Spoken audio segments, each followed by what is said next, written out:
몇 가지 광고 말씀드리겠습니다. 여러분 주보로 참조하시고요. 매주 수요일 저녁 7시 30분에 사도행전을 본문으로 성경 공부가 진행되고 있습니다. 함께 하시기 위해서 많은 분들 오셨으면 좋겠고요. 그리고 금요일 저녁 9시 금요 기도회가 있습니다. 그 어떤 시간보다도 기도의 자리에 좀 많이 나오셨으면 좋겠어요.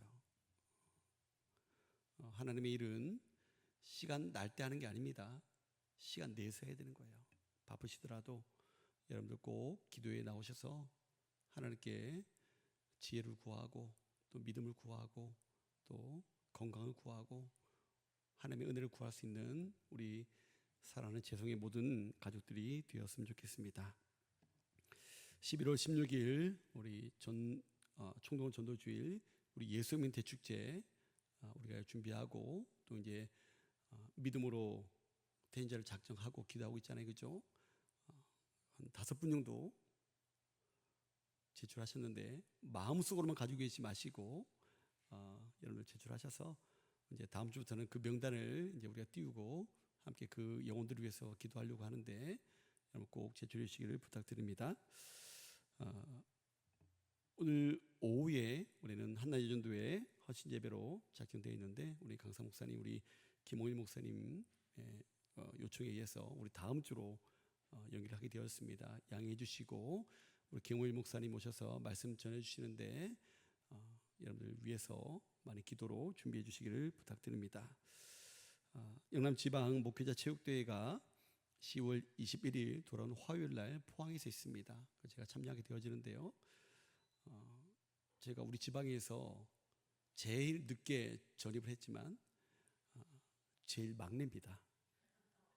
그래서 제가 모든 종목에 참여를 하게 됐어요. 못하는데 제일 젊다는 이유만으로 참여하게 됐는데 건강하게 안전하게 등수에 상관없이 잘 그 체육대회 마치고 돌아갈 수 있도록 기도해 주시기를 부탁드립니다. 우리 10월의 말씀 한번 암송해 볼까요? 사도행전 1장 8절 말씀입니다. 사도행전 1장 8절 말씀 다 암송하고 계시죠? 자, 네, 한번 다 같이 암송해 보겠습니다. 시작. 오직 성령이 너희에게 임하시면 너희가 권능을 받고 예루살렘과 온 유대와 사마리아와 땅끝까지 이르러 내 증인이 되리라 하시니라. 사도행전 1장 8절 말씀. 아멘. 아멘. 나중에 이제 12월 달 돼서 다 외우시는 분들에게 선물을 드리도록 하겠습니다. 제가 지난 금요일 날 다 외우신 분을 덕분에 우리가 선물을 받았어요. 그죠? 네. 우리가 12월 달까지 계속해서 말씀을 함께 외우고 그 말씀을 붙들고 날마다 살아갈 수 있는 우리 재성의 모든 가족들이 되었으면 좋겠습니다. 오늘 우리에게 주시는 하나님의 말씀은 신약성경 베드로전서 2장 12절에서 17절까지 말씀입니다. 베드로전서 2장 12절에서 17절까지 말씀입니다.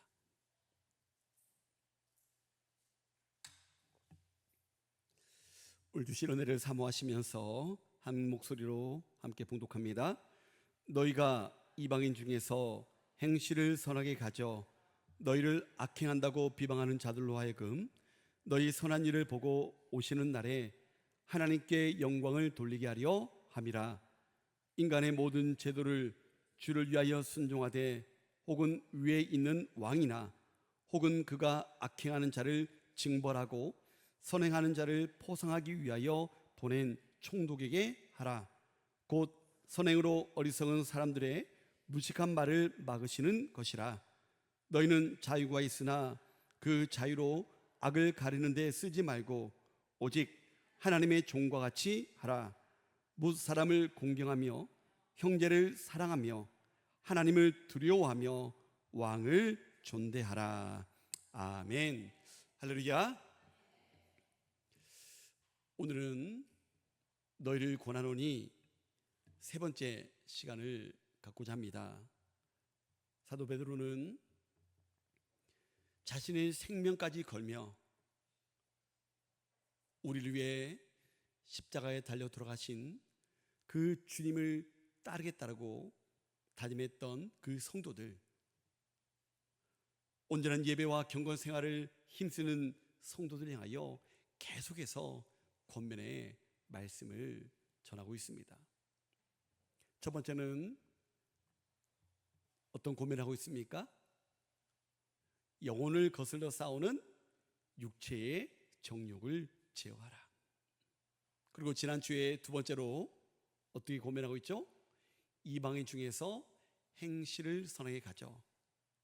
이방인들과 함께 살아가면서 선한 행실로 특별히 정직하게 살아갈 것을 권면했습니다. 지난주까지 이 두 가지를 나눴고요. 오늘은 베드로 사도가 우리에게 권면한 마지막 권면의 말씀을 가지고 은혜를 나누고자 합니다. 오늘 말씀을 나누기 전에 우리가 먼저 생각해 보아야 될 것이 있습니다.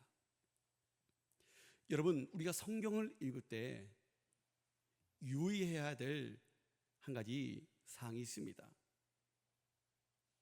다들 아시겠지만 성경은요, 단순하게 글자만 읽는 책이 아니라는 것입니다.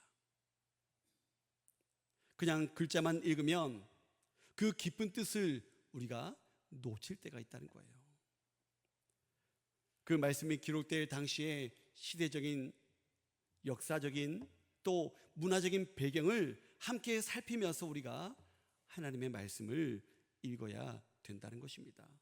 그래야 그 말씀이요, 우리 가운데 입체적으로 다가오고 하나님께서 우리에게 주시고자 하시는 그 분명한 의미가 선명해질 수 있다는 것입니다.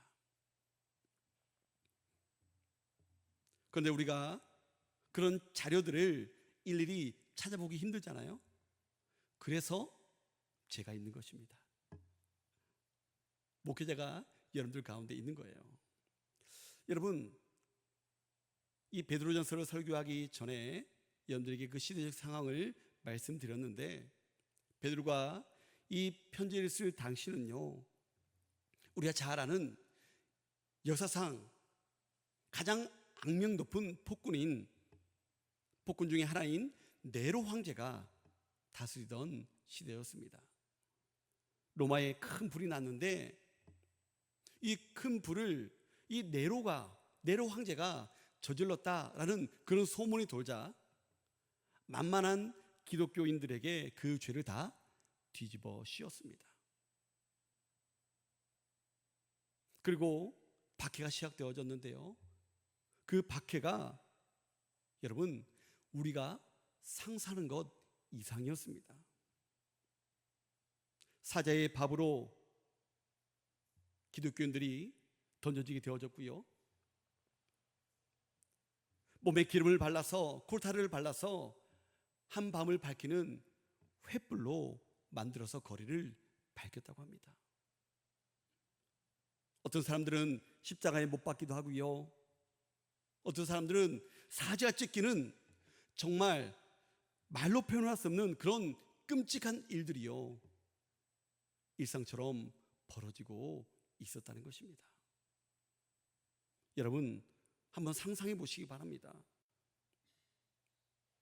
예배를 드리고 집으로 돌아가는 길에 내 아버지가, 내 아내가, 내 자녀들이 저렇게 끌려가서 죽을지 모른다는 거예요. 많은 분들이 정말 힘들었겠구나, 정말 고통스러웠겠구나, 그 정도로 생각할 수 있을지 모릅니다. 하지만 여러분, 그 당시에 믿음의 사람들에게는요, 오늘 하루 우리가 무사히 넘길 수 있을까? 정말 하루하루가 공포와 두려움 그 자체였다는 것입니다. 그들은 그런 상황 가운데서도 주님을 믿겠다라고, 주님을 따르겠다라고 그렇게 신앙생활을 하고 있었다는 것입니다. 그런 성도들에게 여러분들이 베드로라면 어떤 말을 해주고 싶으시겠습니까? 어떤 말 해주고 싶으세요? 솔직히 저 같으면 여러분 두려우시죠? 힘드시죠? 조금만 참으십시오. 이제 괜찮아질 것입니다. 하나님이 곧 저 원수들을 우리 대신에 갚아주실 것입니다. 힘내세요. 이런 위로와 축복의 말을 했을 것 같아요. 그런데 여러분, 베드로 사도는요 그렇지 않았다는 거예요.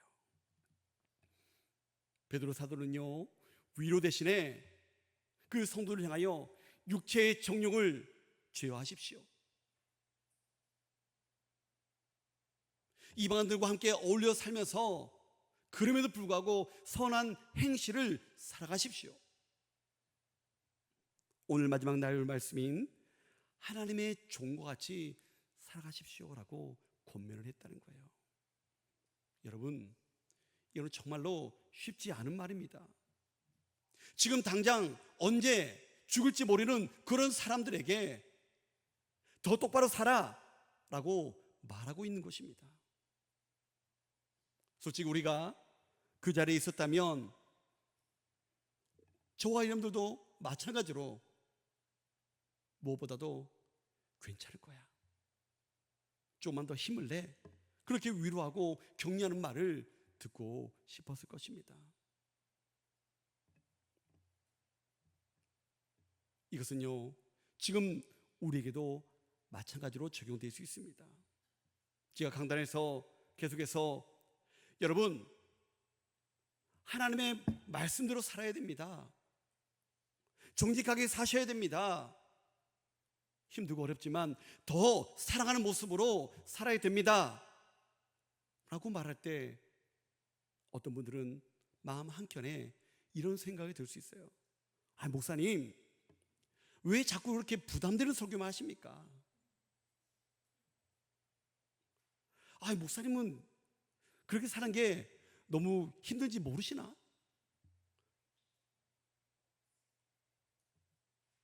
그냥 나는 정말 말씀으로 위로받고 싶은데 왜 저렇게 계속 부담되는 말씀을 하시는가? 여러분, 이게 나쁘다는 얘기가 아닙니다. 여러분, 저도 충분히 이해합니다. 때로는 저도요 그런 마음이 들 때가 있거든요. 말씀을 준비하면서 말씀으로 정말 우리 성도들 힘들고 어렵게 살아가는데 말씀으로 좀 위로를 주고 격려하고 새 힘을 주고 싶은데 그런 마음을 들 때도 있어요.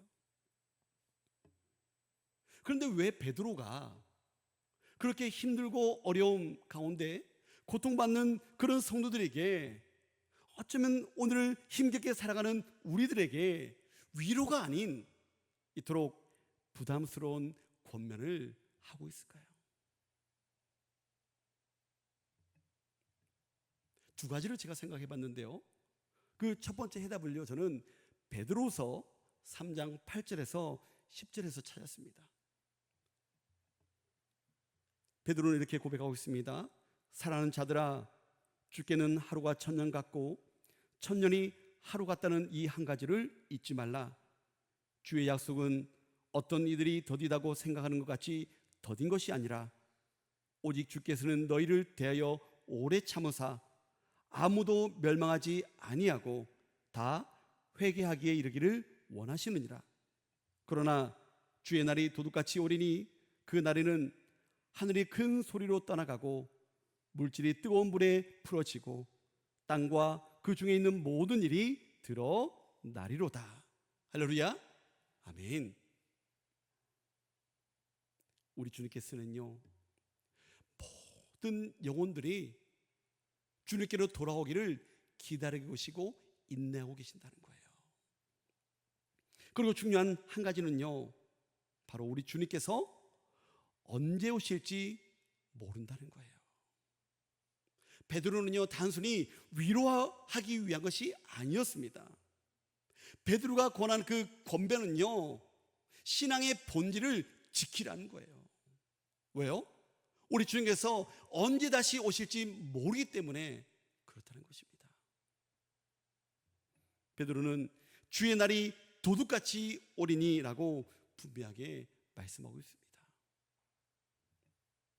사랑하는 성도 여러분, 우리 믿음의 사람들은요, 오늘 눈앞에 보이는 그 현실만을 바라보고 살아가는 사람들이 아님을 여러분 꼭 기억하시기 바랍니다. 우리 모두는요, 무엇보다도 다시 오실 주님을 기다리는 자들이라는 거예요. 지금 내 눈앞에 고난만 바라보고 눈앞에 있는 그 현실만 바라보면요, 늘 우리들은 절망할 수밖에 없습니다. 좌절할 수밖에 없습니다. 하지만 다시 오실 주님이라는 그 관점으로 오늘을 살아가면요, 한 주간을 살아가면요, 우리의 삶이 달라질 수밖에 없다는 거예요. 우리의 오늘이 달라질 수밖에 없다는 것입니다. 지금 우리가 어떻게 사냐에 따라서 주님이 다시 오실 때 우리의 모습이 결정되어지기 때문입니다. 요즘에도 우리의 삶에 고난이 많이 있습니다. 어려움이 많이 있습니다.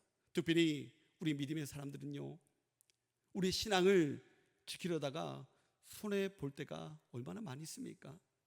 지난주에 우리의 정직에 대해 말씀을 드리면서 정직하게 살아가면 살아갈수록 세상의 가치관과 다른 것들이 많이 있기 때문에 때로는 사람들에게 어리석다라고, 바보 같다라고 손깍지 당하고, 심지어는 그 사업이 망하게 되어지는 그런 경우도 있게 되어진다는 겁니다. 그러나 베드로는요, 우리에게 분명하게 메시지를 전하고 있습니다. 사랑하는 성도 여러분, 하나님의 종답게 살아가시기 바랍니다. 악으로 악을 갚지 말고 선으로 이기시기 바랍니다. 잠시 고난 뒤에 올 영원한 영광을 바라보시기 바랍니다. 베드로는요, 우리에게 분명하게 권면하고 있어요. 제가 어릴 때 정말 즐겨 부렸던 찬양이 있습니다. 교회 학교 때 이 찬양만 부르면요, 너무 신났어요. 아마 여러분들도 제가 한번 전에도 불렀던 것 같은데, 여러분들도 어릴 때부터 교회 다니셨던 분들은 다 기억할 거예요. 흔들흔들흔들 흔들흔들흔들 흔들흔들흔들 랄라랄라, 흔들수록 알맹이는 안으로 안으로 안으로, 흔들수록 쭉정이는 밖으로 밖으로 밖으로, 쭉정이는, 이게 좀 티키타카가 돼야 되는데 쭉정이는 알곡만 남아요, 우리들은 모두 다 알곡이 됩시다. 흔들흔들. 이 찬양 아시죠? 아, 모르세요? 한번 우리 배워보도록 하겠습니다, 나중에. 여러분, 정말 단순한 찬양인데요, 어릴 때는 너무 이 리듬이 또 율동이 너무 좋아가지고 정말 행복하게 즐겁게 이 찬양을 불렀는데, 여러분, 여기에는요 참 무서운 진리가 담겨 있습니다. 마태복음 3장 12절에 보면 세례 요한이 우리에게 이렇게 말하고 있어요. 다 같이 한번 읽어보겠습니다. 시작. 손에 키를 들고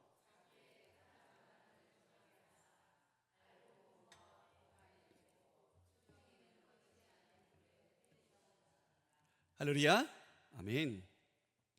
성경은 마지막 때에 하나님께서 알곡과 쭉정이를 어떻게 해요? 가르신다라고 분명히 말씀하고 있습니다. 그런데 여기에 너무나도 중요한 메시지가 있습니다.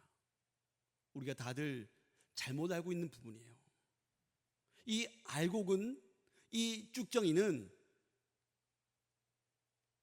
믿는 사람과 믿지 않는 자를 구분하는 것이 아니에요. 믿는 사람들이 알고 있고 믿지 않는 사람들이 쭉정이가 아니란 말이에요. 놀랍게도 믿는다라고 말하는 사람들 속에서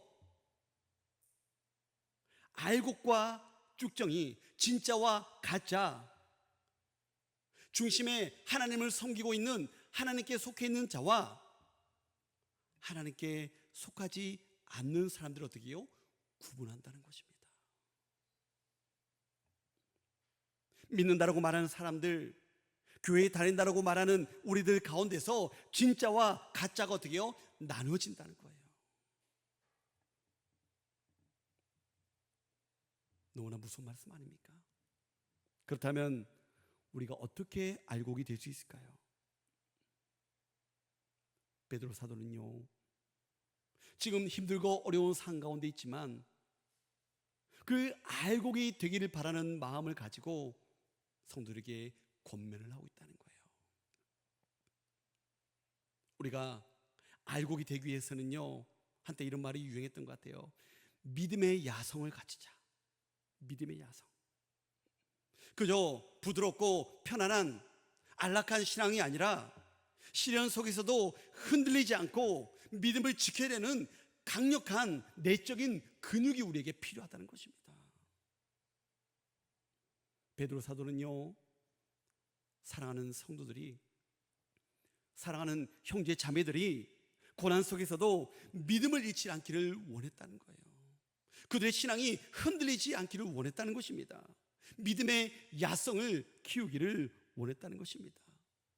그렇게 베드로는 귀에 듣기 좋은 단순하게 괜찮아요, 힘을 내십시오 라고 위로의 말, 축복의 말을 하지 않았다는 것입니다. 베드로 사도가 힘들고 고통스럽다는 그 이유만으로 성도들에게 귀에 좋은 말, 축복의 말만 전했다라면 그 성도들은 어떻게 되었을까요? 잠시 마음으로 또 신앙으로 위로를 받았을지 몰라도 어려운 환난이 찾아올 때, 힘든 그런 어려운 역경이 그들을 찾아올 때 금방 무너졌을 것입니다. 꽃을 너무나 사랑하시는 분들이 우리 교회에 많은 것 같아요, 그죠? 여러분, 식물이 자라는데 조금 시들어간다라고 계속해서 영양제만 자꾸 주면 어떻게 됩니까? 그 식물은요, 뿌리가 썩어버리고요, 금세 죽어버린다는 거예요. 신앙도 마찬가지입니다. 말씀의 도전과 훈련이 없으면요, 우리가 가지고 있는 그 신앙이요, 금방 무너진다는 거예요. 하나님은 우리가 편안하기만을 원하지 않습니다. 견디는 힘, 이겨내는 믿음, 자라나는 영혼을 원하신다는 것입니다. 지금 우리의 신앙은 어떻습니까? 그 누구라도 내가 더 잘 알아요. 하나님의 말씀으로 단련되고 있습니까? 아니면 매 주마다 그저 위로만을 바라며 찾아다니고 있습니까? 하나님께서 우리에게 주신 고난은요, 우리를 무너뜨리려 하는 고난이 아닙니다. 알곡으로 다듬으려는 하나님의 손길임을 여러분 믿으시기 바랍니다. 오늘도 하나님은요, 우리를 타작마당 위에 두시기 원하십니다. 불순물은 털어내고 진짜 알고만 남기기 위해서라는 거예요. 베드로가 이렇게 간절하게 고민하는 두 번째 이유는요, 아마도 자기 자신의 쓰라린 경험 때문이라는 것입니다. 여러분, 베드로는 누굽니까? 예수님과 늘 함께 있던 제자, 그 중에서도 수제자 아니었습니까? 베드로는 내가 죽을지언정 주님을 부인하지 않겠습니다 라고 큰 소리쳤던 사람이었습니다. 그런 베드로도 어떻게 되었습니까? 힘없는 소녀의 지문 앞에서 너도 그 도당이라, 그 지문 앞에서 베드로는 나는 저 사람을 모릅니다 라고 예수님을 3번이나 저주하고 부인했다는 거예요. 베드로는요, 그 누구보다도 자신이 얼마나 약한지, 두려움 앞에서 신앙이 얼마나 쉽게 무너지는지를 뼈저리게 느꼈다는 거예요. 경험했다는 거예요. 그리고 그런 자기를 주님이 어떻게 다시 찾아오셔서 일으켜 세웠는지도 베드로는 경험했다는 것입니다. 그런 경험을 통해서 고난 속에 흔들리는 그 성도들을 바라보며 과거의 자기 모습이 떠올랐다는 것입니다. 그랬기에 고난 속에서 흔들리는 그 성도들을 향하여 이렇게 외치고 있습니다. 여러분, 사랑하는 형제 자매 여러분, 감정으로 신앙생활을 하지 마시기 바랍니다. 상황에 따라 흔들리지 마십시오. 변하지 않는 말씀, 반석 같은 그 믿음 위에 굳게 서야 합니다 라고 외치면서 우리에게 첫 번째 권면, 두 번째 권면, 그리고 세 번째 권면을 우리에게 하고 있다는 거예요. 오늘 베드로 사도는요, 우리에게 세 번째 권면을 하고 있는데요, 바로 하나님의 종과 같이 하라. 한번 따라 보실까요? 하나님의 종과 같이 하라. 하나님의 종과 같이 하라. 하나님의 종으로 살아가라는 거예요. 사랑하는 성도 여러분, 여러분 자신이 하나님의 종임을 여러분 믿으십니까?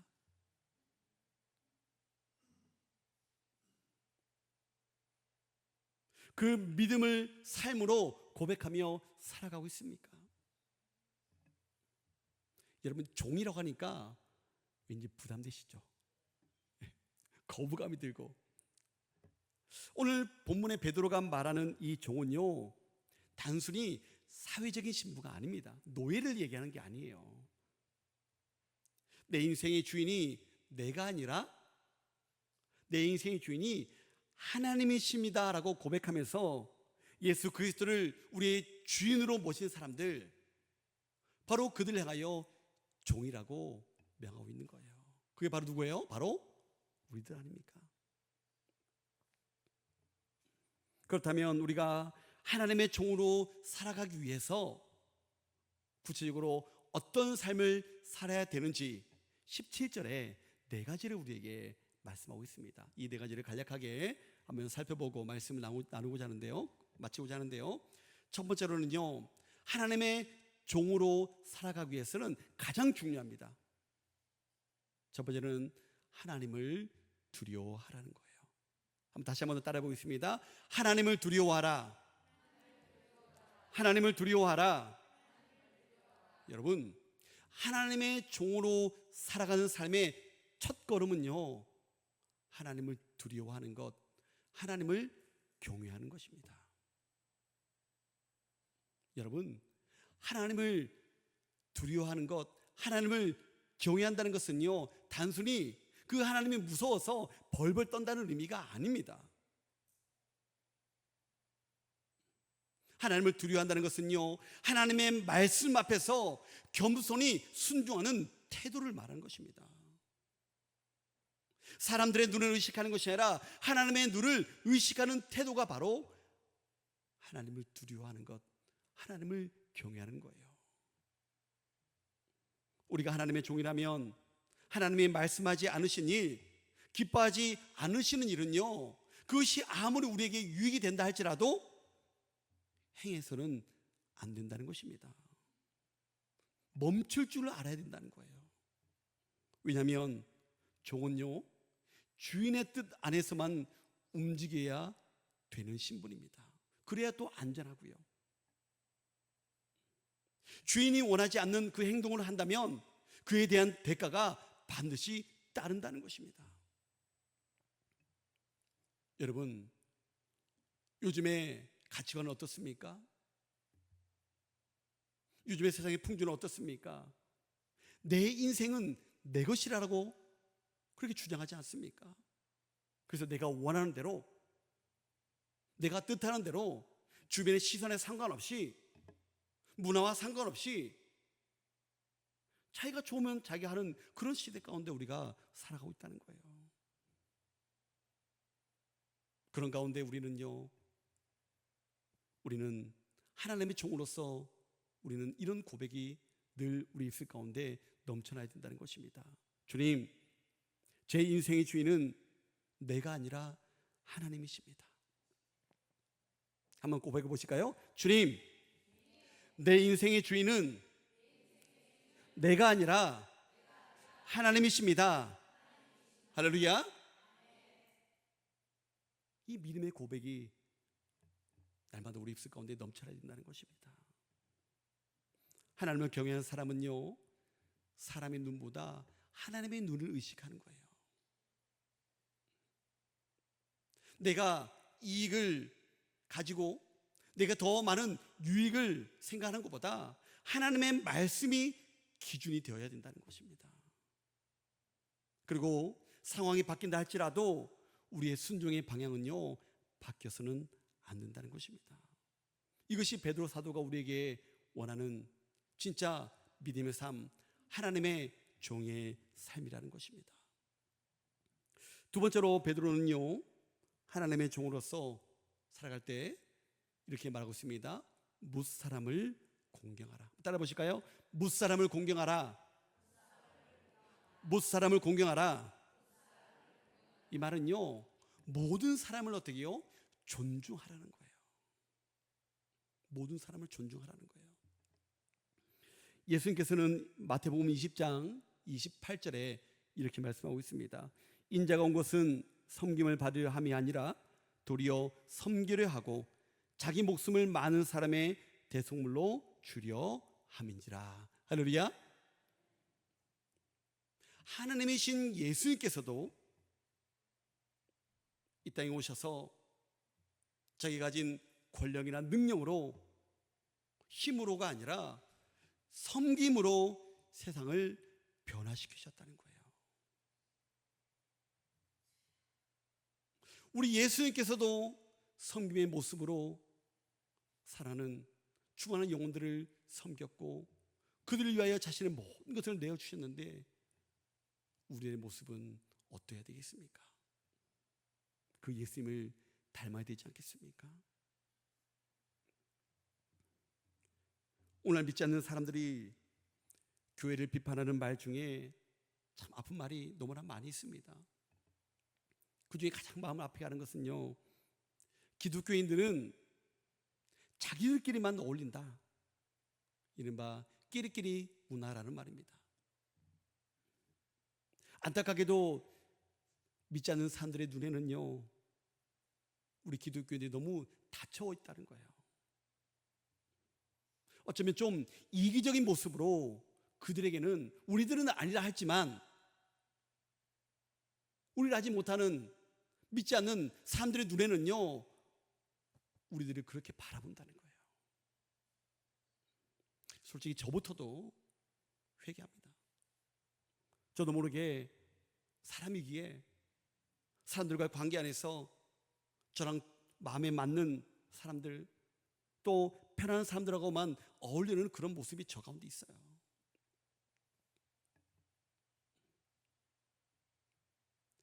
예수님을 따르는 우리가 세상과 단절된 모습으로 비춰진다면 그것은요, 우리의 주님의 뜻과 정반대의 길입니다. 베드로 사도는요, 못 사람을 공경하라, 모든 사람을 존중하라, 이 메시지로 권면하는 가장 중요한 이유는요, 세상과 단절한 삶이 아니라 세상 속에서 그들과 어울려 사는 삶을 살라라고 우리에게 권면하고 있는 메시지임을 여러분 믿으시기 바랍니다.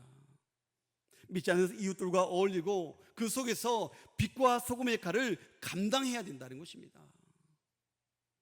그것이 바로 하나님의 종된 자들의 모습임을 여러분 믿으시기 바랍니다. 여러분, 하나님께서 우리에게 주신, 우리 주님께서 우리에게 주신 마지막 사명이 무엇입니까? 우리끼리 잘 먹고 잘 사는 겁니까? 믿음의 사람들끼리 서로 궁짝을 맞춰서 이 안에서만 즐기고 누리는 것입니까?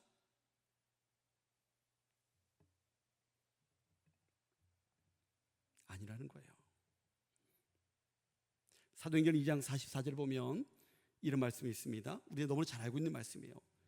믿은 사람이 다 함께 있어 모든 물건을 서로 동용하고 또 재산과 소유를 팔아 각 사람의 필요를 따라 나눠주며 날마다 마음을 같이하여 성전에 모이기를 힘쓰고 집에서 떡을 떼며 기쁨과 순전한 마음으로 음식을 먹고 하나님을 찬미하며 또 온 백성에게 칭송을 받으니 주께서 구원받는 사람을 날마다 더하게 하시니라. 할렐루야. 아멘. 여러분, 우리가 매번 외치잖아요. 초대교회로 돌아가자. 그러면서 우리가 이 말씀을 많이 언급을 합니다. 여러분, 이 말씀에서 중요한 포인트는 무엇인지 아십니까? 믿음의 사람들끼리 하나 된 것이 아닙니다. 그것으로 끝나서는 안 된다는 거예요. 믿음의 사람이 다 함께 모여서 서로 자신의 남은 물건들을 나누고 그 안에서 체험받고 그 안에서 기뻐하며 감사하며 살아가는 것, 그것으로 끝난다서는 안 된다는 것입니다. 그렇게 하나 되어져 아직도 주님을 알지 못하는 많은 사람들에게, 우리를 향하여 다른 시선으로 바라보는 많은 사람들에게, 이웃들에게 본을 보이고 주님을 알지 못하는 많은 사람들을 구원하는 것이 진정한 목적이라는 거예요.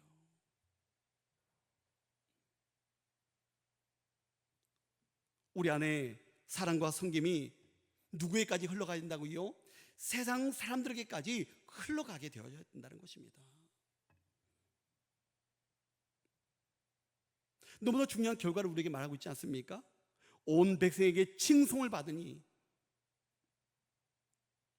주께서 구원받는 사람을 날마다 더하게 하시니라.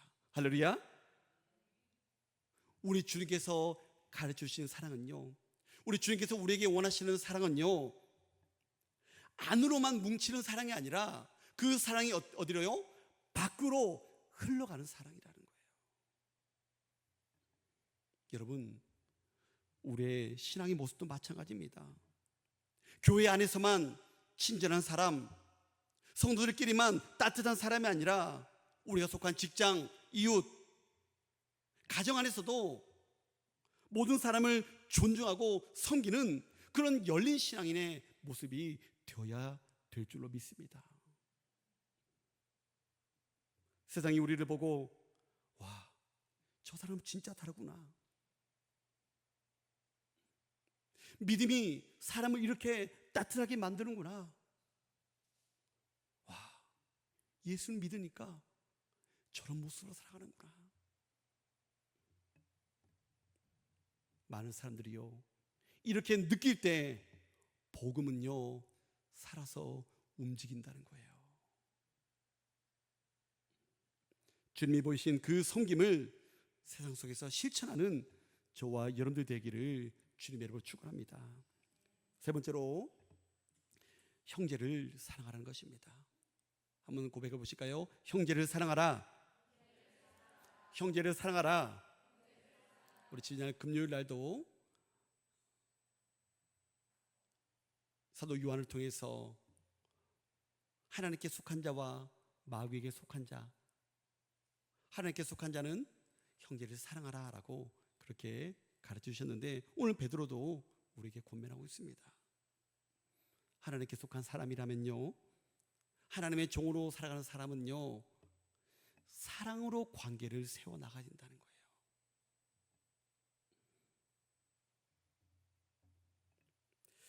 여기서 형제를 사랑하라 라는 이 말씀의 정확한 첫 번째 의미는요, 단순히 혈연관계에 있는 내 친 형제가 아니라 바로 예수 그리스도를 믿음으로 한 가족이 된 믿음의 형제 자매, 바로 우리 교회 공동체를 의미하고 있습니다.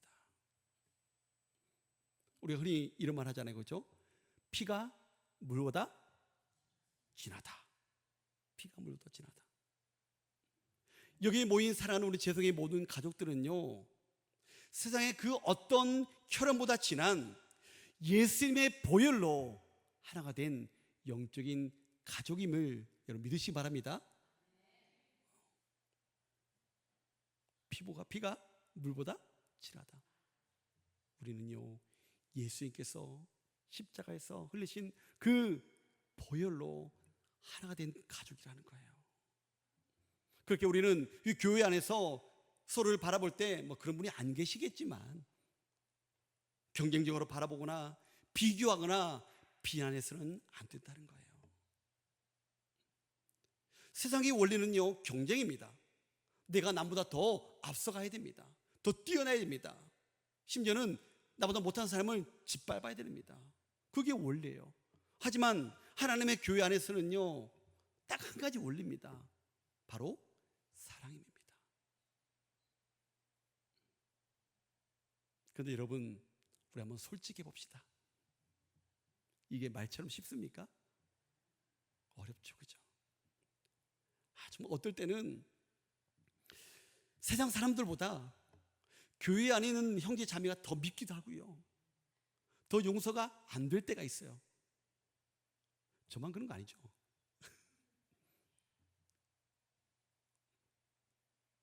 가까이 있기에, 더 자주 만나기에 더 쉽게 상처 주고 상처를 받기도 합니다. 그런데 베드로는요, 그런 것을 모르는 것이 아니에요. 그런 가운데 있다 할지라도 너희가 하나님의 종이라면 먼저 가까이에 있는 형제를 어떻게 해요? 사랑하라는 거예요. 여러분, 오늘날 교회가 세상으로부터 신뢰를 잃은 가장 큰 이유 중 하나는요, 하나님의 말씀, 이 복음이 약해서가 아닙니다. 그 복음을 가졌다고 하는, 그 복음을 믿는다고 하는 성도들이 서로 사랑하지 않기 때문이라는 거예요. 성도들끼리 상처 주고 말로 찌르고 서로를 향한 사랑보다 판단이 앞설 때 세상은요, 믿지 않는 사람들은요, 복음이 아니라 우리의 모순을 본다는 거예요. 진정한 복음은 사랑으로 시작하고 사랑으로 완성된다는 것을 여러분 믿으시기 바랍니다. 예수님께서는요, 너희가 기적을 행하면, 너희가 능력을 나타내면 세상이 너희를 알 것이라고 말씀하지 않으셨습니다.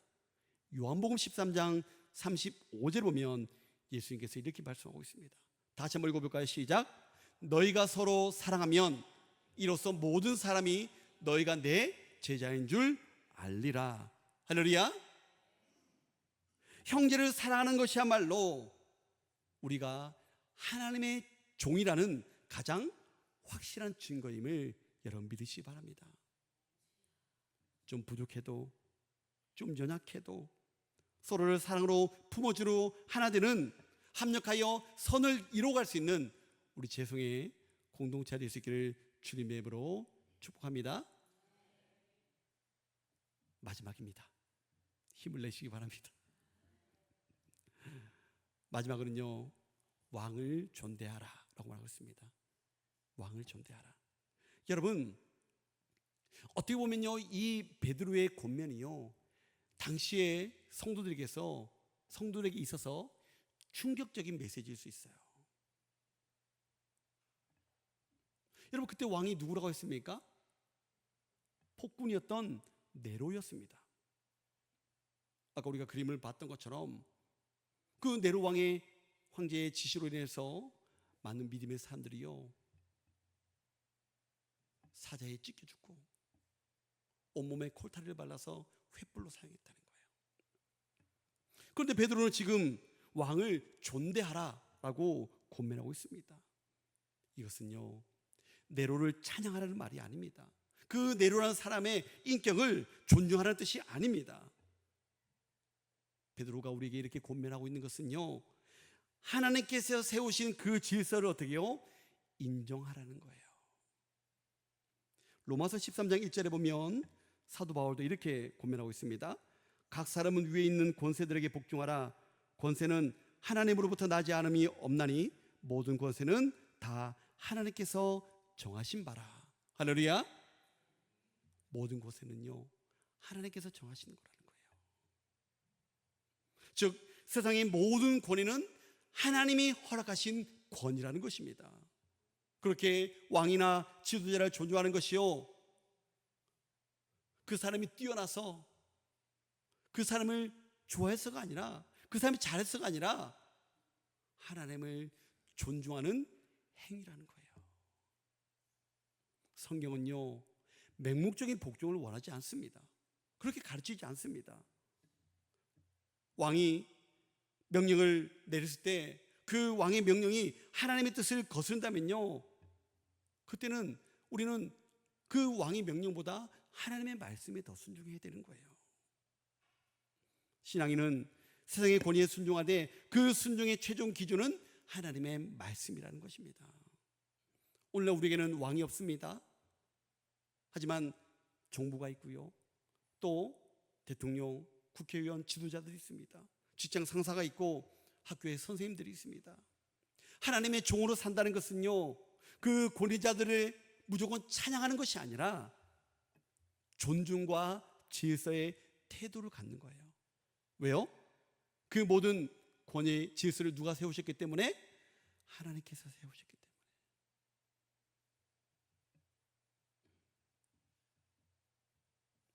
아무리 못한다 할지라도 그 권위를 인정하고 하나님의 뜻을 기억하며 순종하는 저와 여러분들 수 있기를 주님으로 축원합니다. 말씀 뵙겠습니다. 베드로는 핍박받는 성도들에게 하나님의 종으로 살라고 권면했습니다. 그리고 그 구체적인 삶의 모습을 4가지를 가르쳐 주셨어요. 하나님을 경외하고 모든 사람을 공경하며 형제를 사랑하고 세상의 권위에 존중하라. 이 4가지는요, 따로 노는 것이 아니에요. 하나님을 진심으로 경외하는 사람은요, 모든 사람을 존중하게 되어지고요, 하나님을 경외하는 자들은 하나님의 핏값으로 주신 형제들을 사랑할 수밖에 없고요, 하나님께서 세우신 그 질서를 존중할 수밖에 없다는 것입니다. 사랑하는 성도 여러분, 우리의 삶이 힘들고 어려울수록 더더욱 신앙의 본질로 돌아가야 됩니다. 우리는 잠시 이 땅에 살아가는 나그네지만 영원한 본향을 향해 가는 하나님의 종들임을 여러분 기억하시고 믿으시고, 이번 한 주간 동안 이 4가지 말씀을 붙들고 세상 속에서 진짜 알곡으로 하나님의 종으로 살아내는 저와 여러분들 될 수 있기를 다시 한번 더 주님의 이름으로 축원합니다.